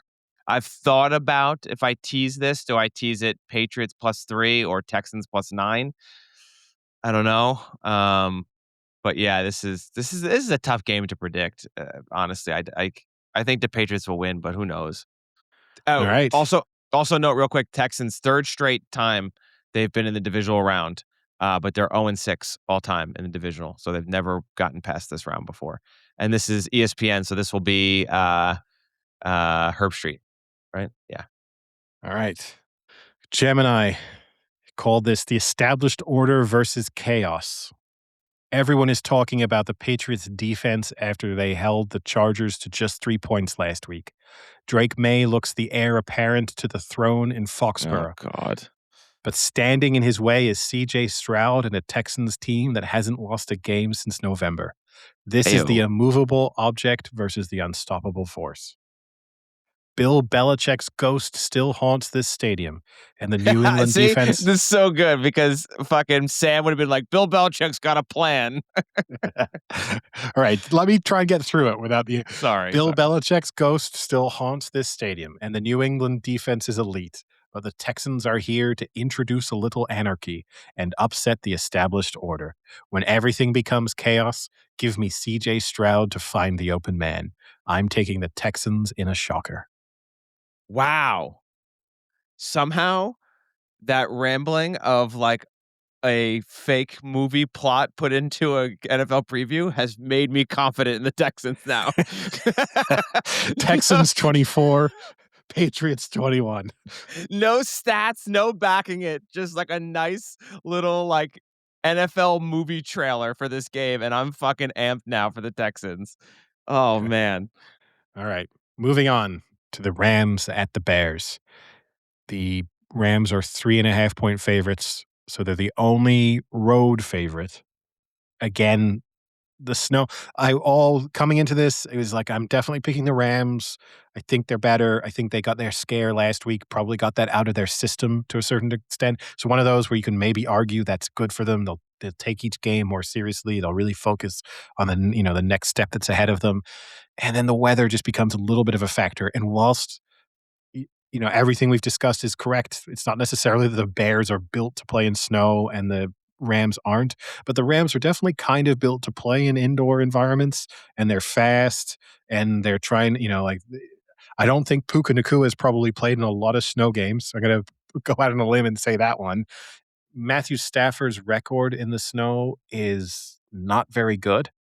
So in games under 40 degrees or less, so in games where the kickoff temperature is 40 degrees Fahrenheit, he has a record of 6-7. In games where the kickoff temperature is 30 degrees or less, his record is 3-4. However, when he plays outdoor in the rain or snow, his record is 1-9. And So, I'll just real quick, yes, and one you. He's never played in a game below 20 degrees. Ever. so basically, you throw bad weather in, and and it makes sense. He's tends to take risks and air the ball out and holds onto the ball. He gets sacked in awkward positions. So the possibilities of things going wrong just grow exponentially when you throw weather into the mix. And it does worry me. And again, this Bears team has done absolutely nothing to really convince me that they'd be any more suited. And Caleb Williams also takes massive risks and airs the ball out. They do have a good run game, as do the Rams, though. But then there's this part of me that there's sort of the Caleb Williams sort of grinder element, not the app, feels as if he should be pretty suited to bad weather games based on absolutely nothing. I'm definitely going to yes. You're making a pick? All that being said, because the weather looks like it's kind of improving, or at least not gonna be quite as bad as originally forecast, I'm gonna take the Rams to win and the Rams to cover.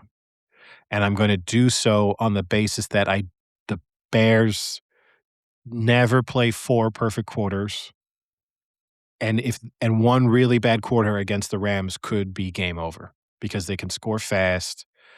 Their defense is good, they force turnovers. They were so lucky to win last week. They can't keep just sort of flying by the seat of their pants and hoping that everything falls into place in the fourth quarter. And look, Caleb Williams, first rookie quarterback in history to orchestrate 3 15-plus fourth quarter comebacks in a single season. But then Matthew Stafford has 7 career game-winning drives in the postseason. So you've got an immensely experienced quarterback on the other side of things. Yeah, I'm gonna take the Rams.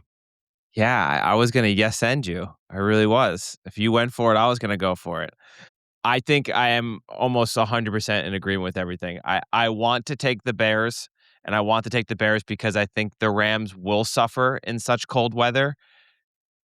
The snow would definitely be an even bigger factor where I think then I almost definitely take the Rams. But just being cold will slow them a little. It's like when you get too cold and you can't move as fast. But and I do worry about Stafford in such cold weather. Again, never even played in a game 20 or below.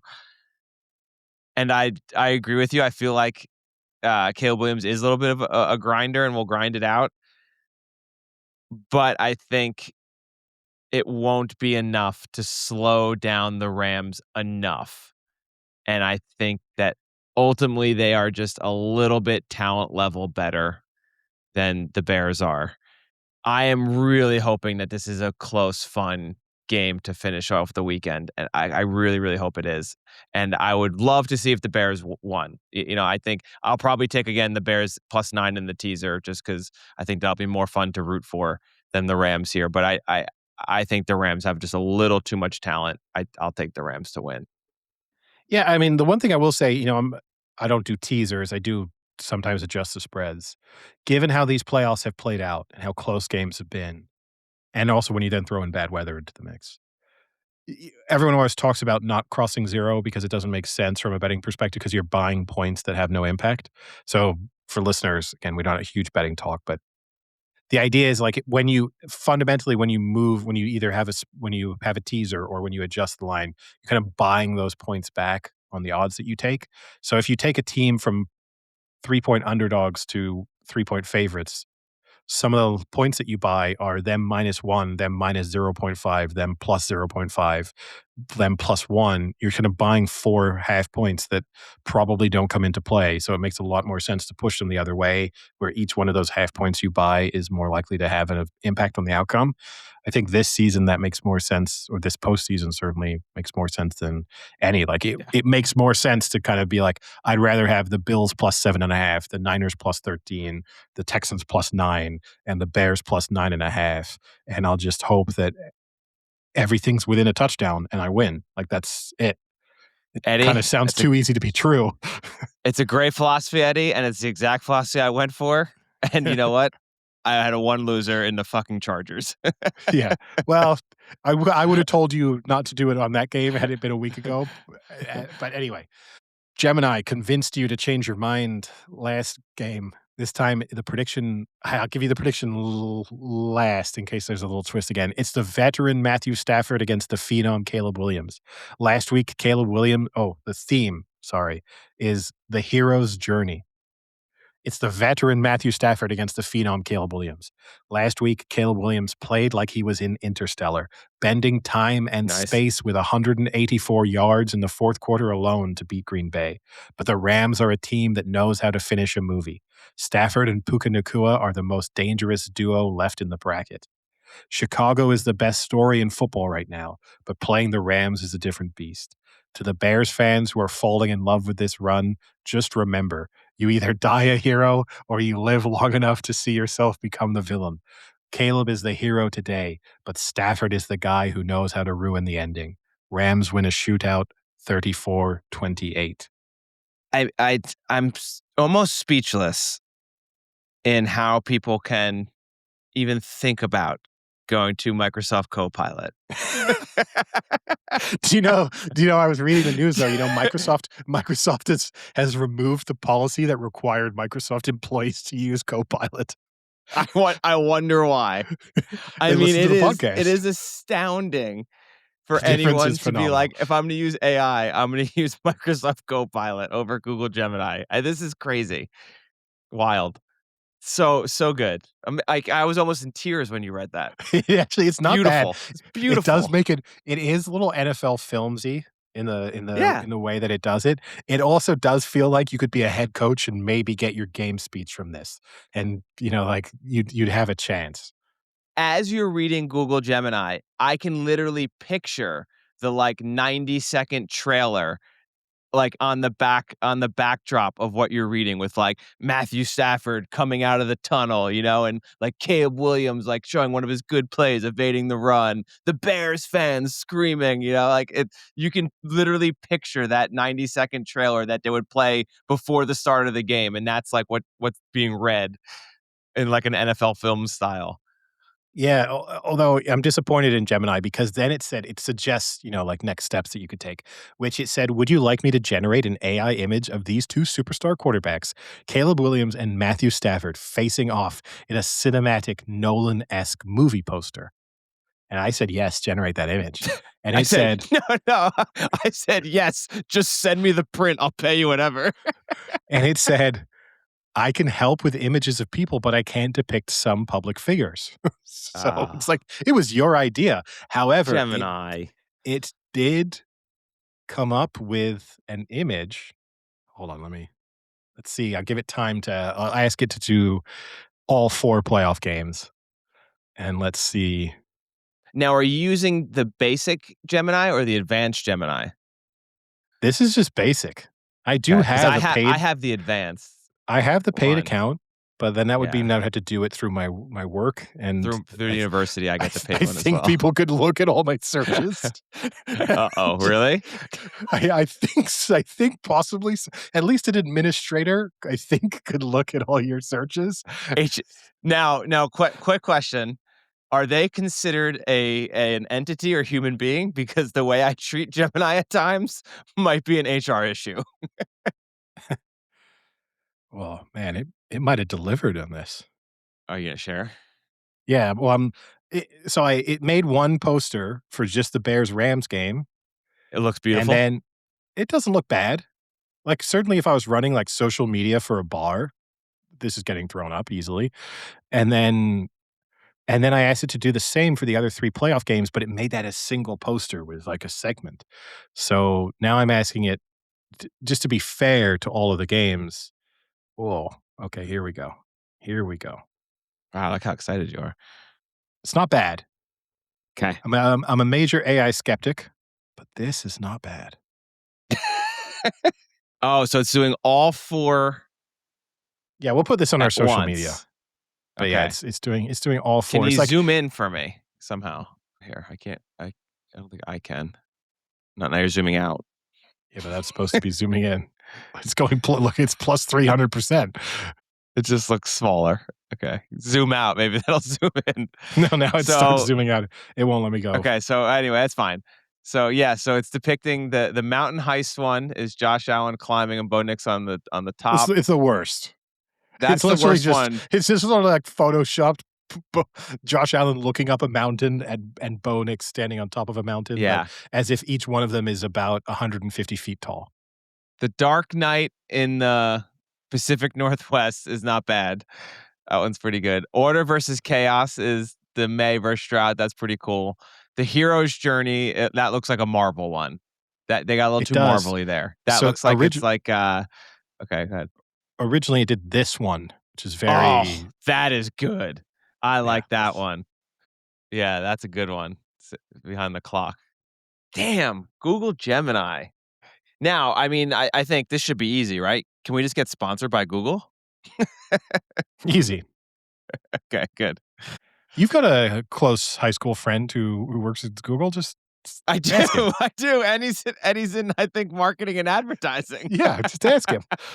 We never say I anything We never say anything like remotely controversial that could harm Google's brand or You image know at what? all. We're all in a group chat together, you included. I'm gonna message the group chat as soon as we get off, That's and not the then right see what he that's says. that's not the right group chat for that particular pitch. Anyway, so yeah, looking forward to it. Should be a good round of playoffs. Final sports topic for me, you know who is looking forward to the next negotiation that it looks like they're gonna take part in, and that is Bryson DeChambeau. Last episode, we're not gonna talk about Liv too much, but last episode Ugh. obviously spoke about Bruce Koepka leaving, and I did say, "Hey, these DeChambeau, Rahm, Smith hold all the leverage." Mhm. According to reports, DeChambeau is seeking at least $500 million to remain with Liv for another 4 years. What a move. Do you think he paid Kepka to leave? Maybe. So, to put that in perspective, factoring in prize money that he would also likely win during that period, just a sort of standard Live prize Okay. money that he's been picking up. That would mean he would be earning more than Messi, LeBron James, Shohei Ohtani, and Dak Prescott. It also means that he would be Combined. earning and the 10 highest paid tennis players combined. Wow. That's The crazy. the only professional athlete who would be being paid more than him is Cristiano Ronaldo. I mean, it's just insane. And I don't blame him. If it's possible to ask for that amount of money and have a realistic possibility of getting it, then go for it. And that might tempt me to also keep playing in this joke fake golf league as well. But Oh, I I oh, I'll thought you join would. Live. Sign me up. Yeah, that's insane. I mean, that's I don't know where. Yeah, I mean, I know it's a stupid question. I shouldn't even ask. Where's the money coming from? Where's But the money coming from? yeah, but like at a point, do you think they just cut their losses and say like, it didn't work. We tried. We've lost. That's the tough thing here, right? Because ultimately the money doesn't matter to them, even It as doesn't. insane. And so does the pride matter more of the like, we're not going to admit defeat. We're going to keep going and we're going to hope that eventually the opportunity presents itself where we can kind of spin this as a victory. Either the PGA decides to acquire us or there's some kind of semi merger, which, you know, there already kind of has been in terms of some of Yeah. the negotiations that's taken place. And yeah, maybe they just convince themselves like, who cares? We're going to lose $1 billion a year having a few weird guys go around the world playing golf, but it's worth it because we said we would do it. And you know what? We'll just print more money. Yeah, that's probably what will happen. I Any I other? I would love for them to just decline DeChambeau and then have him try and come back to PGA and PGA be like, "Nah, we're good." We might miss his window theoretically. But yeah. Oh, one other sports news. Did you see any of? We obviously covered pickleball. The Australian Open is close to getting underway. They Yes. had the 1 Point Open take place, which was Yes. won Can by you an explain amateur. this to our listeners a little bit? So Now, I and don't how know. is this the first year they've done it? It's the first year they've done it. So it was a 1 Point Open. So you had to win 1 point to progress. Knockout tournament where the winner got a 1 million Australian dollars, which is roughly Yeah. 500,000 US dollars. And it was a mixture of amateurs who I don't know. They sort of played qualifiers. You entered a draw, then you played some qualifiers, you got through, and professionals. Some good professionals, like Yannick Sinner was playing, Alcaraz played, Swiatek played, but then Djokovic turned it down. He said he thought it was a joke. He wasn't interested in taking part. In the end, I do think it kind of was a joke because it clearly was a fix. There clearly were instructions here that an amateur was going to win this event because the winner, I mean, he Beat beat Yannick Yannick Sinner. Sinner, who double faulted. So that was over with that, which is. Am I saying that Yannick Sinner could never double fault? No, of course he does. Do I think that Yannick Sinner playing against an amateur tennis player, if he really wanted to win, wouldn't just put a kind of slightly conservative second serve in play and back himself to then win the point? I think he probably, if you know his life was on the line, that's probably the move that he makes. And even the final point, he was playing the women's. He was like she's like 140th in the world. So I mean, reason enough for her to kind of want to win, I suppose, based on her prize money. Yeah. She just she missed her shot by I'm not sure if it even landed in the stadium. It was so wide on just a basic return, and people trying to defend her by saying like, "Oh, it caught the service line, so it just took a slightly unpredictable bounce." Come on. It looked terrible. But yeah, it feels like it's a little bit of a fix. It's kind of a fun gimmick. I'd be interested in them doing it kind of for real with just Just professionals, but I don't want the stupidly absurd prize money with it. But, like, if every Grand Slam was just kinda doing that on the day before, like, "Hey, everyone taking part, you play in this," and I don't know, maybe there's some ranking points up for grabs or, like, something that does encourage you to kinda take it seriously. I don't want, like, "Oh, Yannick Sinner just won $1,000,000 by doing it." But, now, yeah, I don't know. would you be interested if it were just amateurs? And let's say Yes. before and not you don't have to watch all of it, but let's just say they do the final 16, like an hour before, let's say The an hour final. before, let's say not even the final, but like I'd say the semifinals, an hour before the semifinals start in the Australian Open, they bring out the 16 people and, 1 and 16 go, 2 and 7, 2 and 15, and then they just whittle it down. It wouldn't take more than 30 minutes. It's 1 point. It'd be pretty quick. I mean, here's this That would be super fun to watch. the time requirement on the participant side of things would make this tough. I wouldn't be opposed if before every match there was a 1-point match. And so like the progression of the tournaments, the 2 tournaments were identical fundamentally. Oh, okay. And so like if you were there in attendance, in addition to watching this professional match, you also get to watch this 1-point game. So then you'd have fans in the stadium and a bit more like not as much of a sort of fun atmosphere, like people who are actually there to watch tennis. And then maybe you could kind of develop some sort of affinity for a player over the course of the tournament. You'd be like, "Oh yeah, I saw this guy play Tuesday. Now he's playing on Sunday. Like I want to see how he does." Yeah, but I think that would be a little tougher. That's why I said if you did a good It's tough amount just because at you need the people to have at 2 weeks off once. work. Yeah, or but even if you're just tuning in, it'll be tough to, like, catch the beginning of every match to see that 1 point, but if you tuned in to 1 hour of the last 32 amateurs, you'd easily develop, like, "Oh, I like that person," or, like, "Oh, that guy's gonna win," and then you get to see it The over 3 the rounds pr- pretty the quickly. problem is I don't know how watchable it is as a TV event. I think it'd be watchable. I think it'd be fun because I think you'd get a lot of the, like, "I could do that," like, "I could beat that guy," and people watch for reasons like Well, put that. it this way, I've made a lot of bold statements on this podcast. If Yannick Sinner's gonna double fault in his 1 point against me, then yeah, I can definitely beat him. Like, there's 0 doubts in my mind there.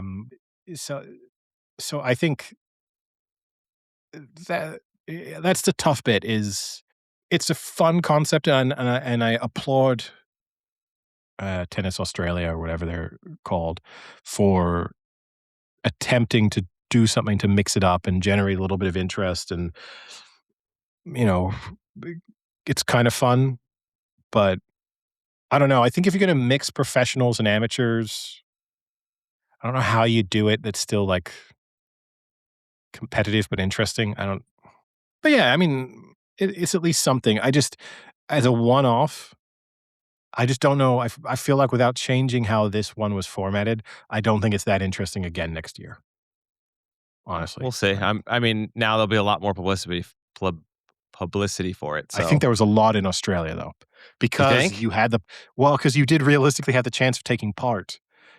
So this is the thing, as a foreigner, nothing you could do. But if you were in Australia, I think, and played tennis and at tennis clubs, I think they were really trying to encourage people, like, take part, that your local tournament's gonna take place. If you win that, which is, fundamentally, Well, that's how opens are supposed to work. That's the yeah. concept of them. This is like how you're supposed to be getting people to qualify for the US Open and the Australian Open. And to a certain extent, that kinda does work that way, that you eventually get to the qualifiers and then you lose to a professional tennis player. But, you know, eh, I mean, I don't know. last time I checked, France has a major open. Maybe you make the push. If if there were this 1 point thing at Roland Garros or at Wimbledon, and I had like a club that I could take part in, I would Well, undoubtedly you have a club. Well, no, but if they were hosting, like, because you at a certain extent, it's probably hard to get into even the qualifying of the qualifying, like, it's not as if they allowed 1,000,000 people to try and win 1 point. If I was able to get in, then it's a no-brainer to, like, try and do it, and it'd be fun, but I mean, it wouldn't be that like, you could probably easily get through 1,000,000 people. Like, each club has their own qualifier, and then you could. 62 clubs throughout France then can send one person or something. No, yeah, you could get through a lot of people. The logistics are still tough, though, because you're, like, really just 1 point. Asking someone, "Hey, turn up Tuesday at 10:05. Don't be more than a minute late. You're playing your single point. That's your Perfect. window. No warm-up. Perfect. Like, find a different court to warm up on." Yeah. Perfect. And on an amateur level, because that's the interesting thing. We obviously discussed about the mentality. On the amateur level, I definitely don't wanna serve then, Oh, okay. because I think if a single point and I won a coin toss, I would definitely tell my opponent, like, "Go for it." Because, yeah, they might have an Ace. yeah, they might ace me. It's possible, but there's a much stronger chance, even if it's just a second serve. It's like now there's a lot of pressure on you on this second serve now. Let me get slightly controversial. What if you were facing a woman? Oh, I'd still want her to serve, Okay. even more so, because then I'm not worried about the ace. So you've removed the ace factor, but and probably, again, there could be very good women's tennis players. I'm not saying that, but if I'm just playing a random amateur, I think the possibility of the double fault increases as well. Oh, okay. Is that because of your intimidation factor? You're wearing Oh yeah, nothing but a backwards hat. I stand at the service line. I just dare them, and I face the other way. I'm just not even worried at all. Any other, obviously, normally we would do a review of the episode of The Pit. We haven't, neither of us have watched Yeah, it episode just 2 was yet, so released that last night. yeah, for me, virtually impossible to have watched it. Yeah. But we will do next episode. We'll do a catch up on season 2, episode 2. Anything else non-sports related to discuss? No, I think that's it for me. I did watch His and Hers on Netflix. Oh, It's yeah. Didn't interest me. It shouldn't really. It's with John Bernthal, which is just like I I was love looking John for some. Bernthal, but Yeah, I'm a fan. I was it didn't looking for look something good. to watch, kinda didn't have anything available, and then saw John Bernthal on a Netflix Yeah. miniseries, assumed it's gotta be reasonably decent if John Bernthal has decided to be in it. I don't know why. I mean, I know why John Bernthal signed up, because it was probably a lot of money for not a huge amount of work. I don't know why he signed up. He's the only recognizable person in it. It's clearly the Netflix strategy of, we can kinda make a low budget TV show, but we'll pay for one big star, and that Yeah. person is gonna appear on the homepage, and that's gonna lure people in, and once you watch one episode, you're probably gonna watch them all because it's only like 4 or 5 episodes, and you feel like you're invested. Wait, it's Tessa Thompson is the other one. Is she famous? Yeah. What's she in? Uh, she was in Westworld, and then she Didn't was watch it. in uh Creed 2, Creed 3. Didn't watch it. You didn't see Creed? No. 0 Wow. interest. Oh, Creed was Oh, great. I watched Creed. Actually, I watched Creed on the YouTube Shorts, and she did not feature. Selma. Didn't see it either. She's in the new Thors, the Ragnarok and stuff. Okay, The I'm new looking at Men her in Black IMDb. she was in. She's been in a lot of stuff. She's pretty famous. Okay, well then I retract that statement. But still, she's not good in it, I will say.